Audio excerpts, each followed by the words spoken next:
This is Rosen, Discrete Mathematics and its Applications, Section 8.5 on Inclusion and Exclusion. I want to do an example, and this is actually taken from Chapter 8.6, about finding the number of primes less than 100. Remember, using the sieve of Eratosthenes, we were able to determine that there were 25 primes less than 100 by trial division, deleting all integers other than 2 divisible by 2, deleting all integers other than 3 divisible by 3, and so forth. So we're going to turn this into an inclusion-exclusion problem. We're going to subtract all the composite integers from 100, but we've got to be careful not to double subtract. So since we're subtracting a union of sets, we'll have our pluses and minuses opposite the way it is when we are adding up to get the union of several sets. So here, let's take a look. So how we're going to do this, I want to find the number of primes less than 100.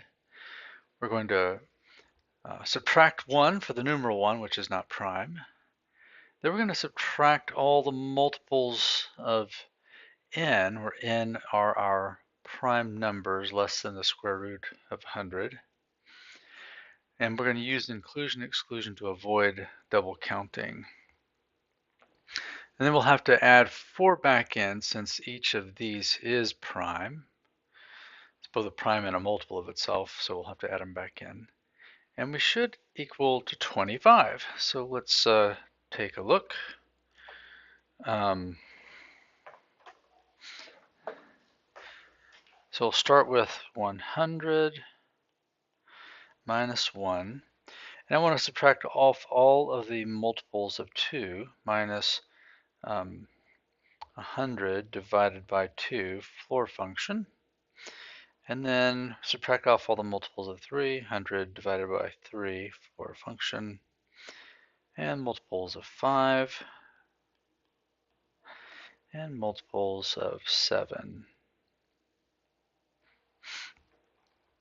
Now we have to add back in all of the multiples of the pairs of these, because I've subtracted out anything that's both divisible by 3 and 5.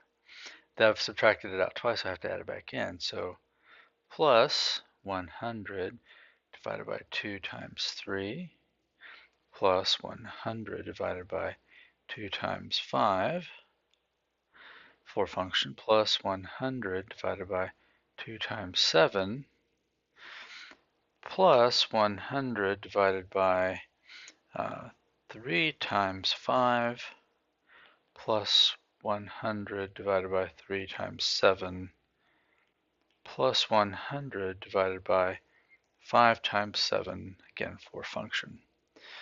But now we need to subtract out all those things that are 3-way multiples of these.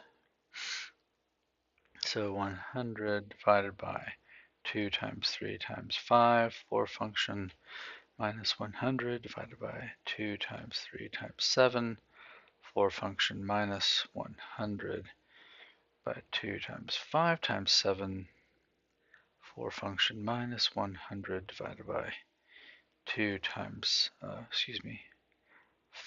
3 times 5 times 7.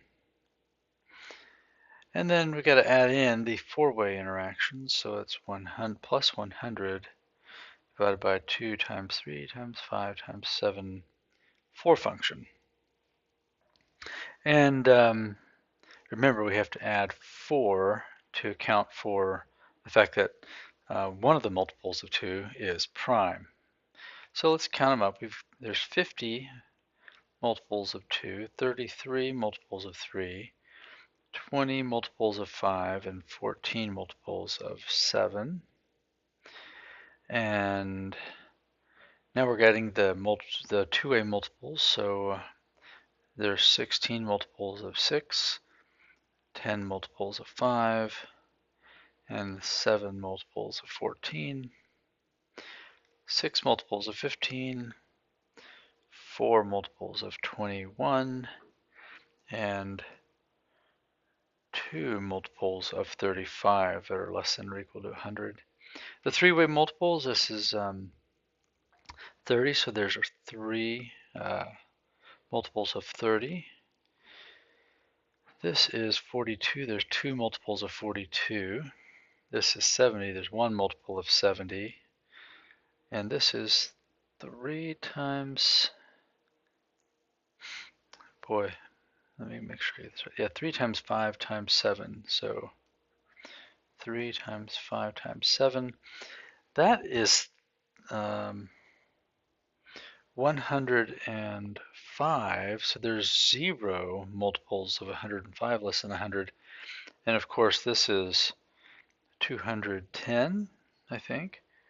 So this will have also 0 multiples. And if you add all these up, we should get 25. By the way, how many two-way interactions were there? There were 6. 3 here, and then 3 here.